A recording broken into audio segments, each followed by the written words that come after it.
Hello, everyone. Welcome to the SoundRATTLE podcast. I'm here with Dylan Singletary. I'm Audrey Norris, and we're going to be talking about media technology and how it's changed the world of music. Dylan, can you tell us a little bit about what you do? Yeah, so also thank you for having me on today. Yes. I really appreciate it. Mainly a lot of what I do is songwriting.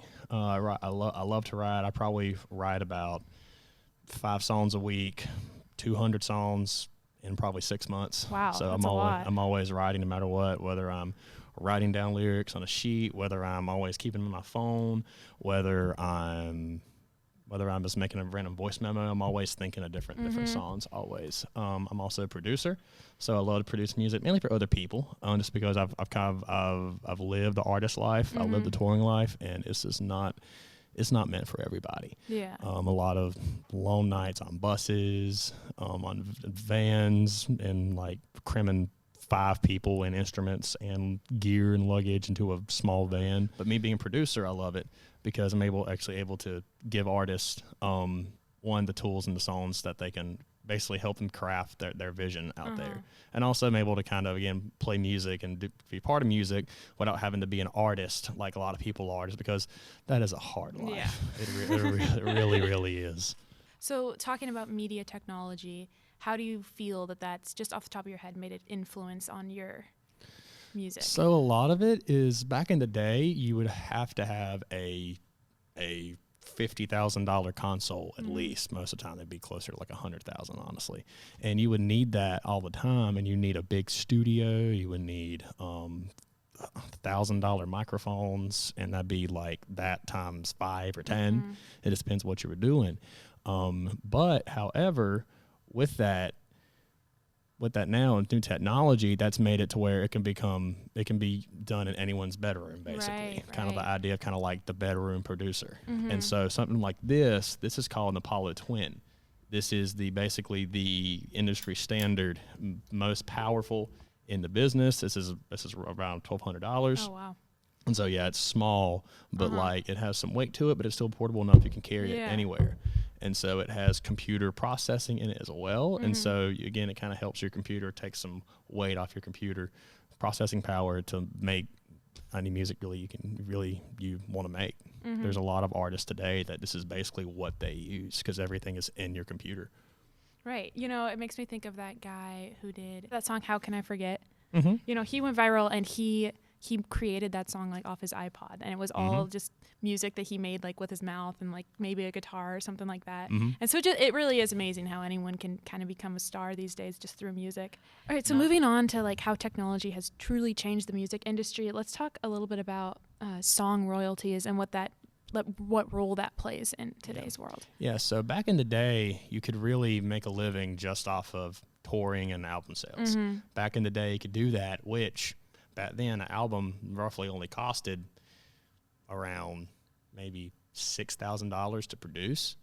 Nowadays, with country records, it's probably going to be close to $50,000. Oh, wow. In like a real big big studio production. And even with pop and rock music, that goes even higher because a lot of it's mostly electronic.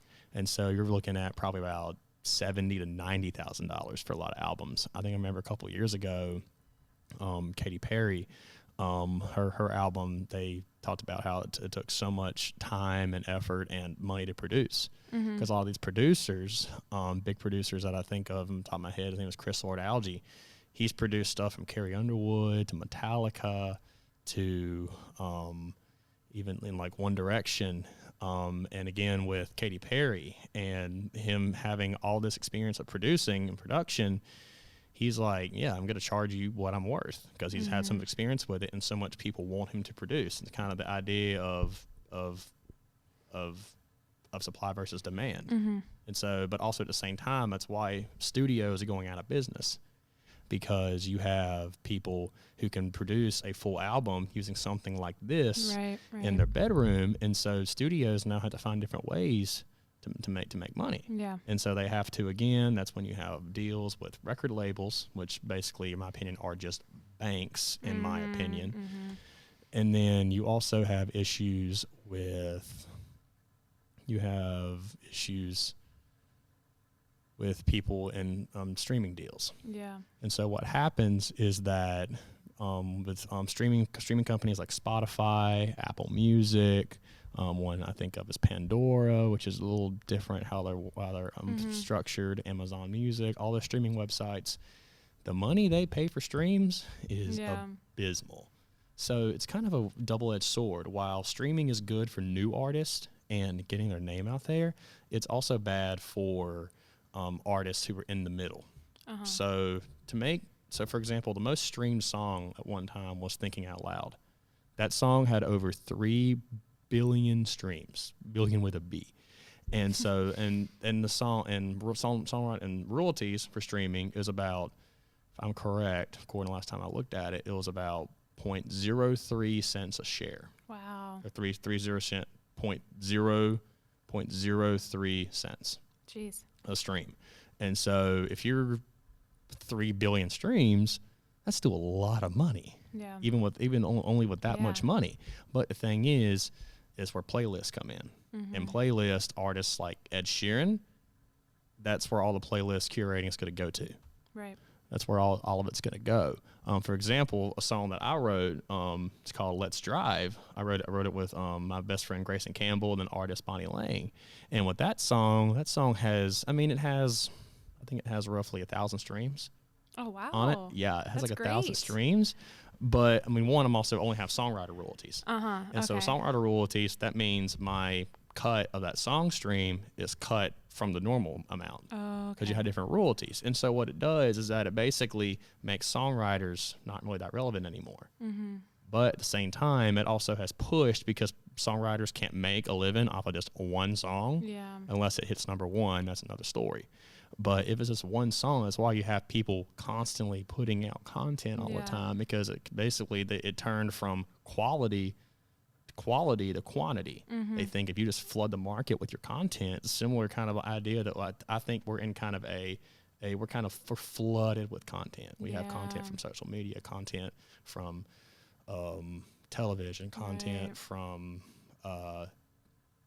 streaming, content is everywhere. And so to me, all this technology has kind of created this flood of content, which is good in one way, but also has put a hurt on the quality of what we have. So let's just talk a little bit about like your personal experience with putting your song Let's Drive out there. So is it on Spotify? Yeah. So I could just look this up right now? Yeah, we can look it up. Let's just see what this looks like. So this should be relatively easy, right? Just to look up your song. Should come up. Yeah, just look up Let's Drive. But still, that was really cool for me. That was one of my first cuts. That was one of my first cuts on Spotify. And so that's basically how it is as far as with streaming and everything. It's really technology it's almost like streaming has fueled technology, because like Walmart, for example, you hardly buy CDs anymore. Right. You hardly buy CDs, and again, people are starting to not make full albums anymore. I know like Blake Shelton a couple years ago announced that he wasn't going to make any more albums. Wow. Just because he loved putting out singles, and singles are really where that's all anyone listens singles to. are really where all the real money is. Yeah, no one goes and buys a CD from Walmart and listens to them, from beginning to end like they used to. It's really just all singles. But pretty amazing that anyone can make a song these days. Yeah. I mean, did this Let's Drive song, did you make this in your bedroom, or how did that work? I just co-wrote it with my friends. We just co-wrote it together, and my friend Grayson, who's also one of the writers, he has producer credits on it as well. So, oh, wow. Yeah. That's great. Yeah, he's a much better producer than I am. I've kind of learned a lot of my production skills, not only from school, but from him too. So. Okay. And then do you make money off this when someone listens to it? Yeah. Oh, wow. Yeah. Now, this one, not as much, just because, one, it's kind of a low, like, not really high artist right now. And number two, it's mainly, one, I have writer credits. And so when I have writer credits, that even cuts credits down even more. So, I mean, roughly that's a problem with songwriting these days, is that I've probably those in 3 months, I made about 30 cents. Oh. Okay. So yeah, there's a profit there. it's a profit, and I mean, granted, I'd still do it no matter how much money I make. Okay, well, let's just call it there. Thank you so much, Dylan. This was a great talk. I'm looking forward to listening to some of your music on Spotify when you make it big. Not that you haven't already made it big, but thank you so much. This is a Sound Rattle podcast. Awesome. Thank you. Yeah.